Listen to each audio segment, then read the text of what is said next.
안녕하십니까. 안녕하세요. 예. 월간조선 전 편집위원 우종창 기자입니다. 오늘은 대통령을 묻어버린 거짓의 산 제2편을 하겠습니다. 제목은 한겨레 신문의 황당한 보도, 그 내용을 주제로 해서 다루도록 하겠습니다. 그건 뭐냐면은 JTBC가 태블릿 PC를 보도를 하면서 소위 대통령에 대한 탄핵의 도화선이 되었습니다. 그게 2016년 10월 24일입니다. 근데 바로 그 다음날 한겨레 신문이 일면 톱으로 정호성 비서관이 매일 밤마다 30cm 두께의 소위 청와대 비밀 문건을 최순실한테 갖다 주고, 그걸 갖고 최순실이가 소위 비선 실세 모임을 운영했다 하는 기사가 터져 나옵니다. 그러니까 소위 말해가지고 완전히 태블릿 PC 보도에다가 휘발유를 끼얹어버린 그런 보도 내용입니다. 그 보도 내용 때문에 국민들은 소위 대통령은 최순실의 꼭두각시다, 그런 인식이 되면서 우리 사회가, 그러니까 대통령에 대한 지지도가 굉장히 사늘하게 식어져 버립니다. 오늘 그 주제입니다. 그리고 오늘 이 자리에는 제가 이제 태극기 시민 한 분을 소개해 드리겠습니다. 이분은 이진아 씨입니다. 안녕하세요. 네, 예. 안녕하십니까. 이진아 씨는 올해 1월 그 혹독한 그 추위 속에서 매주 토요일마다 태극기를 들고 집회에 나오신 분입니다. 그리고 이제 대통령 재판, 5월달부터 시작된 대통령 재판, 그리고 이재용 삼성전자 부회장 재판, 그리고 김기춘 실장 재판, 최순실 재판, 이런 재판이 있을 때마다 방청을 하시고, 그리고 그 본 느낌을 본인의 페이스북에 올리고, 그리고 또 락TV라는 그런 유튜브 방송에 나가가지고 이야기도 하시면서, 그리고 이진아 씨의 강점은 아주 영어, 그리고 이 프랑스어를 잘 구사하십니다. 그래서 외신에서 박근혜 대통령이 재판을 다루는 외신의 몇 차례 인터뷰에 아주 유창한 영어로 인터뷰 응한 적도 있습니다. 본래 이진아 씨는 1985년에 스위스로 유학을 가셔가지고 거기서 이제 호텔 경영학을 전공을 하셨습니다. 그 이후에 이제 벨기에, 영국, 미국 이 등지에서 주로 이제 활동을 하신 아주 자랑스러운 한국인이신데, 귀국 후에 1988년도 귀국한 그해 박근혜 대통령께서 처음 정치에 입문하실 무렵에 텔레비에 처음 출연하신 적이 있습니다. 그 텔레비 대담 내용을 보면서 참 역시 박정희 대통령의 딸이니까 정말 다르다 하는 걸 느끼면서 박근혜 대통령을 아시게 된 분이고, 정치활동은 전혀 하신 분은 아닙니다. 그건 아닌 분인데, 본인께서 지금 하시는 일은 이제 패션 계통, 그리고 화장품 계통, 그쪽에서 주로 그쪽 업계에서 이제 활동하시는 소위 태극기 시민입니다. 오늘은 이진아 씨가 이제 태극기 시민으로서 이 재판을 법정에서 본 어떤 느낌이랄까, 그리고 또 저에 대해서 이 재판에 궁금한가, 이런 걸 물어보는 식으로 진행하도록 하겠습니다. 도와주셔서 고맙습니다. 네, 감사합니다. 예. 그래서 오늘 첫 내용이 이제 한겨레 신문의 황당한 이 보도입니다. 그러니까 이른바 허위 기사예요. 허위 기사인데 일단 그 내용부터 제가 조금 말씀을 드리도록 하겠습니다. 아까도 말씀드렸지만은 2016년 10월 25일 일면, 이게 톱 기사예요. 일면 톱 기사로 나왔는데, 이 제목이 뭐냐? 최순실, 정호성이 매일 가져온 대통령 자료로 비선 모임 이끌었다 하는 게 일면 톱 제목입니다. 그리고 소위 최순실이가 대통령을 이래라 저래라 시키는 구도였다 하는 게 이 기사의 핵심 내용입니다.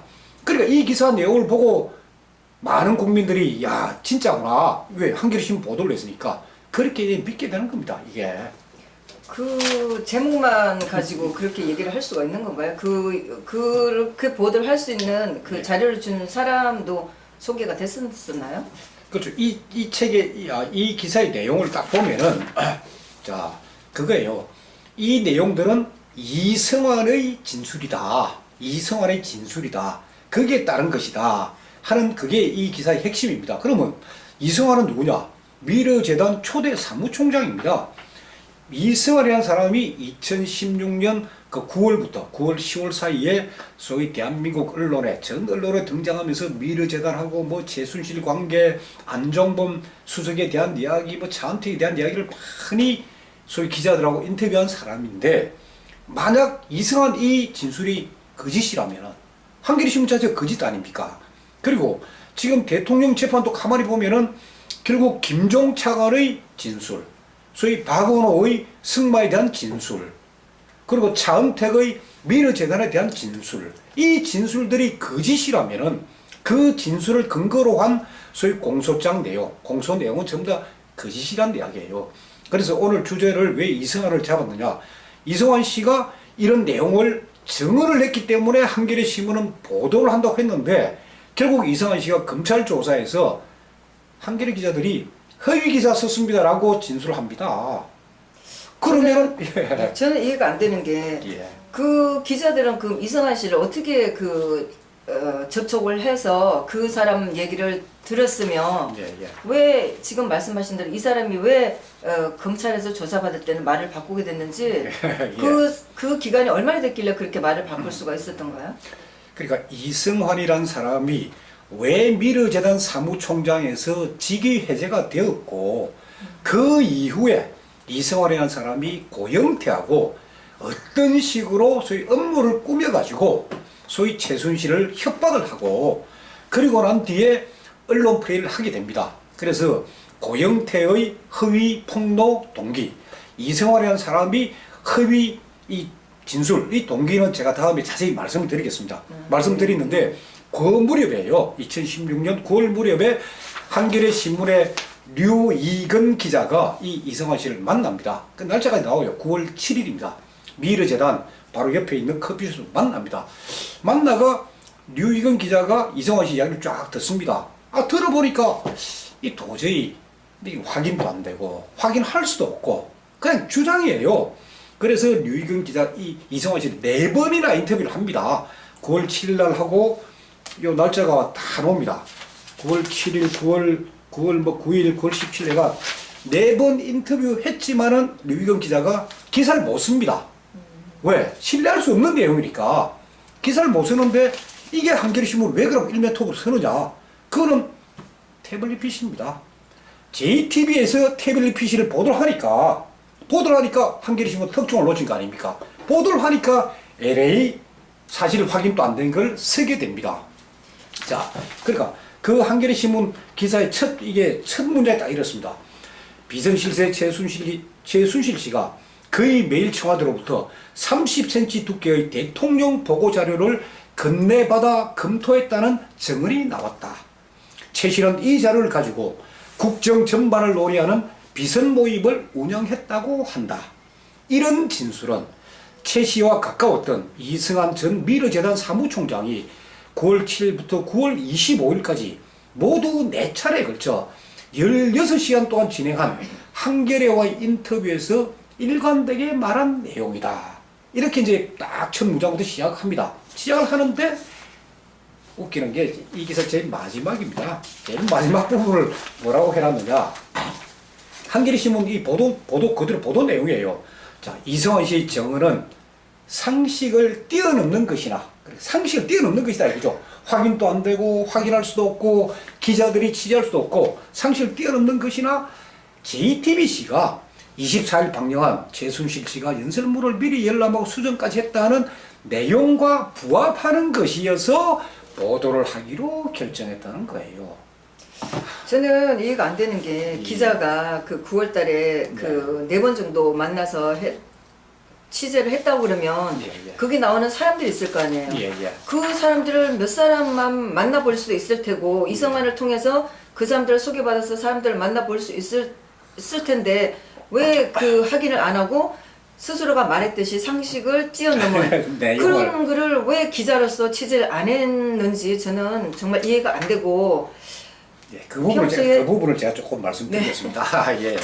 그래서 이 한겨레 신문 기자들이 이 대통령 탄핵이 되고 대통령이 소위 구속영장이 발부된 이후에 소위 책을 하나 냈습니다.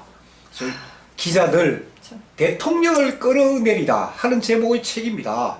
그래서 저는 기자이기 때문에 이 책을 다 읽었어요. 그럼 왜냐하면 한겨레 신문 기자들은 저도 기자지만 잘 취재가 안 됩니다. 안 되기 때문에 그 당시 이 사람들이 왜 이런 내용을 썼으며 이 기자들은 사실이라고 믿을 만한 근거가 뭐냐? 그게 궁금해서 이 책을 보니까 이래 되어 있습니다.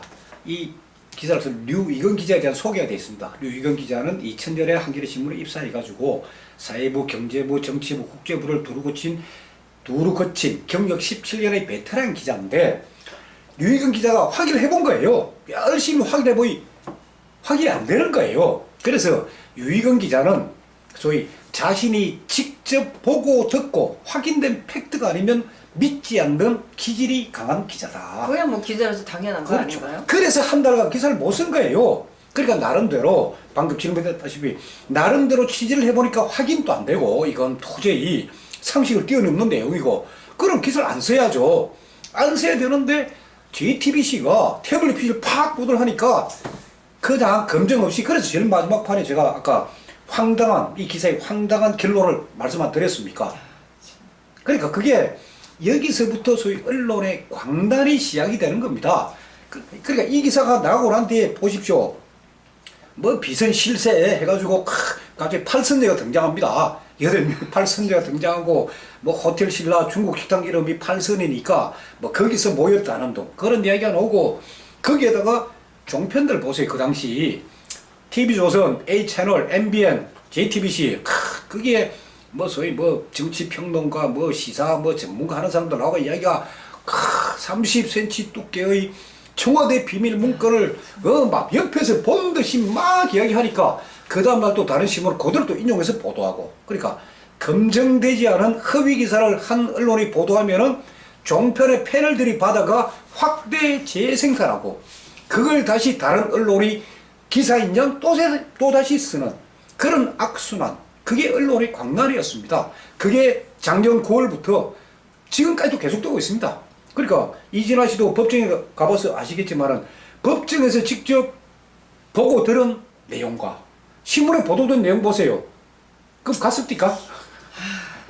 저는 사실 언론이 견제를 해야 된다고 생각하는데 예. JTBC가 그런 방송을 했으면 네. 그 한겨레 신문 기자들이 취재를 해서 한 달 동안이나 묵혀두면서 그게 도저히 확인될 수도 없다 했으면 그 반대 언론을 내세웠어야 되는데 어떻게 똑같은 논조를 유지할 수 있는 건지 결국 지금에 와서 한나라를 지금 이렇게 혼란으로 몰아놓고 대통령을 탄핵시킨 이런 사건까지 몰아넣는데 어떻게 언론인으로서 그런 자세를 할 수 있는지 그렇죠. 언론도 비판해야 되겠지만은 그 전에 우리가 검찰을 비판을 좀 해야 됩니다. 왜? 예. 자 한겨레가 10월 25일 날 보도를 쫙 합니다. 이성환 씨 증언해가지고 30cm 두께의 청와대 보고자를 합니다. 이성환 씨가 10월 28일 날 서울중앙지검에 소환돼서 조사를 받습니다. 오후 2시 15분부터 다음날 새벽 3시 50분까지 13시간 동안 이성환 씨가 조사를 받습니다. 이 조사를 받을 때 소위 이성환 씨가 한겨레신문하고 그 보도된 거 허위다, 소설이다 라고 이야기를 했으면 검찰이 차라리 뭐 밝히든지 그러면 한겨레신문이 그런 내용을 취재해가 일면 기사가 우리가 잘못 보도했다. 그걸 해야 되는데 검찰은 이성환 씨를 부른 것, 소환한 사실도 숨기고 이런 내용 한 것도 숨겼습니다. 그동안에 검찰과 특검에 유리한 진술을 한 그런 내용들은 소위 언론에 다 공개했습니다. 언론에 처음 다 공개했는데 불리한 내용 그냥 감춰버린 거예요. 그 자. 10월 25일 이성환 씨가 검찰에 나와서 조사를 받았을 때는 10월 28일. 10월 28일 정도라고 해도 예. 대통령 탄핵이라든가 이런 건 아직 나오지 않았을 테고 국회에서도 그런 얘기가 안 나왔을 텐데 어떻게 검찰은 그렇게 조사를 했고 가짜 뉴스가 가짜 뉴스다. 정평과 신문에서 나왔는데 그걸 어떻게 발표를 안 하고 그렇게 지고 있었는지 이거는 정말 도저히 이해할 수가 그렇죠. 없는 상황이에요. 앞으로 그런 부분들이 다 밝혀져야 되고 기가 막힙니다. 자 이게 이성환 씨 진술 조서입니다. 이 진술 조서에 자 검사가 바로 물어봅니다. 소위 진술인은 한겨레와 인터뷰에서 하면서 한겨레 신문 보도 내용 이 쫙 다 물어봅니다. 이 내용을 물어보고 이렇게 진술했는데 어떤가요? 라고 물어보거든요. 그랬더니 이성환 씨 답이 그거예요. 제가 고영태로부터 전해 들었다고 기자한테 얘기해 줬다 이거야. 근데 기자가 그냥 지가 아는 대충 추리하고 같이 혼용해가 지 마음대로 썼다. 그래서 검사가 또 물어본다. 그럼 진술인이 고영태가 전해들은 말은 뭐냐 하니까 고영태 말이 최순실 책상 위에 이만큼 두께의 자료가 있더라. 그럼 기자가 이만큼 두께의 자료가 있다고 이만큼의 기사를 못 씁니다. 이만큼이 30cm가 되는 거예요. 30cm. 그러니까 고영태 이야기는 그냥 최순실 책상 위에 이만큼 자료가 있다는 건데 그걸 기자가 그건 청와대 보고 자료고 청와대 수석들이 대통령한테 보고한 내용이고 그러면은 최순실이가 이거를 어떻게 이거 받아볼 수 있느냐. 그럼 정호성이가 등장하는 거예요. 정호성 비서관이 매일 밤마다 와서 갖다 줬다. 이렇게 기사를 만들어버린 겁니다. 그걸 이성환 씨가 검찰 조사에서 전부 다 그 이야기를 합니다. 자, 그래서 검사 이름 묻습니다. 그렇다면은 한겨레 신문 기사를 다 부정하니까 그렇다면은 한겨레 신문 기자가 전혀 허위 사실을 기사한 것인가요? 하니까 이성환 대답 그랬습니다. 저는 그렇게 생각합니다. 바로 이렇게 나옵니다. 그런데 이성환 씨는 왜 이 검찰에 가서 이렇게 그 기자한테 한 얘기랑 다르게 느껴졌는지는 모르겠어요. 이 상황으로 보면. 그러면 조금 더 좀 사실적인 얘기를 검찰에 가서 할 수 있었나요? 자, 이성환 씨의 진술 조서에 이 내용, 자, 아까 제가 3시간 동안 조사를 받았다고 하지 않습니까? 그러면 이성환 씨가 이런 허위 내용을 폭로하게 된 동기가 있습니다. 네. 그걸 검사가 물어야 됩니다. 네. 그거 다 뺐습니다. 그런 부분 다 빠져 있습니다. 자, 그리고 한겨레 신문에 대해서 이거 잘못되고 이런 부분들, 그리고 당신이 왜 이리 진술 바꾸게 되고, 그럼 이 사건이 당신이 보는 이 사건이 어떻게 되고, 미르재단 사무총장이 왜 당신이 물러나게 되었고, 미르재단 어떻게 설립되고 하는 걸 쫙 물어봐야 되는데 없습니다. 그런 걸 안 물어봅니다. 검찰은. 검찰이 물어보는 건 뭐냐? 대통령과 최순실 그것만 물으라 해요. 근데 검찰은 도대체 무슨 생각을 하고 그 조사를 했었나요? 그때 검찰의 목적은 뭐냐면은 다른 건 없습니다. 대통령을 어떻게 하는 거예요? 대통령과 최순실만 필요한 거지 나머지 부분은 알려고도 하지 않고 묻지도 안 하고, 그러니까 이런 부분들이 앞으로 다 규명이 돼야 됩니다. 너무나 의도적인 그 조사가 아니었나요? 그렇죠. 근데 이 진술 조서에 딱 하나 아주 재미난 부분이 하나 있습니다. 우리가 이제 미르재단 이래 하면 뭐 대통령하고 최순실이 사전에 모의해가지고 퇴임 후에 대비해서 이래 만들고 이사진하고 말이 사무총장하고 두 사람이 다 인선을 했다. 헌법재판소 판결문이니까, 그러니까 대통령 파면 결정문이. 그런데 여기에 보면은 이성환 씨의 딱 한 줄, 아주 조그만 단서가 하나 있습니다. 검사 그건 물어봅니다. 당신이 미르재단 사무총장 어떻게 되셨어요? 그러니까 2015년 10월 19일. 자, 그 날짜가 굉장히 중요합니다. 10월 19일이 뭐냐? 미르재단을 소위 중국 리거창 총리가 오니까 거기에 맞춰서 빨리 만들어라. 이가 10월 19일 날 청와대에서 정경련에다가 미르재단 급히 만들어야 된다 하고 통보를 하고 본격적인 움직임이 시작되는 날입니다. 그날 이성환 씨를 차은택이가 부르더랍니다. 차은택 감독의 사무실 아프리카 픽처스라는 광고회사입니다. 그 광고회사에 불러가지고 당신 미르재단 사무총장 맡아라. 당신 맡아라. 그래서 자기는 미르재단 사무총장이 되었습니다예요. 그러면은 최순실과 관련 없어요. 미르재단 이런 내용은 한 줄 여기 들어있습니다. 이 이성환 진술 조서에 그런 내용은 한 줄 들어있고, 나머지 핵심되는 거, 왜 이성환이란 사람이 이런 허위 진술을 하게 된 동기, 범죄의 동기입니다. 그 부분은 이성환 씨는 진술을 다 했어요. 그리고 증거 서류도 제출했습니다. 그 증거 서류 안 붙어 있습니다. 그 진술 내용 여기 없습니다. 그러니까 그런 부분들은 앞으로 계속 이제 규명돼야 될 부분이고. 제가 듣기에는 검찰 자체가 처음부터 너무 의도적인 것 같고 언론보다 지금 검찰이 더 문제라는 생각이 들어요. 지금 검찰보다 더 문제는 지금 특검이죠. 특검은 검찰보다 또 한 발자국 더 나갔어. 예, 진행되면서 특검이 또 있습니다. 문제가 됐죠. 예. 그러니까 특검과 검찰이 증거 자료라고 제출한 자료를 보십시오. 제가 이재용 부회장 그 기록을 쫙 봤는데 60%가 언론 기사입니다. 증거 자료 60%가 대통령 사건의 증거 자료도 50%가 언론 기사입니다. 그게 사실이냐? 그것도 아닙니다. 검증되지 않은 내용들, 그게 증거 자료로 다 붙어 있습니다. 지금 이 재판은 이런 거예요. 이 사건은. 자, 안 그래도 신문 기사를 예. 검색을 해봤더니 사실은 뭐 제가 작년에 그 탄핵된다고 했을 때 여의도로 아마 제가 집회를 가려고 가는 중이었는데 네. 이 소추안을 제가 텔레비에 잠깐 들은 것 같거든요. 예. 들으면서 정말 너무 황당하다고 생각을 했고 예. 제가 이거를 빼봤더니 21개의 그 소추안 중에 16개가 기사예요. 맞습니다. 아우 정말 예. 어떻게 이렇게 할 수 있는지 일반적인 제가 전문가가 아니지만 도저히 이해가 안 되는 거예요. 그래서 헌법재판소 제가 헌법재판관 8명을 소위 형사고발, 민사손해배상 청구를 한 거기에 보면은 헌법재판소의 파면, 대통령 파면 결정문이 거의 언론 보도 인용입니다. 언론에서 이런 보도가 있었다. 계속 그런 식입니다.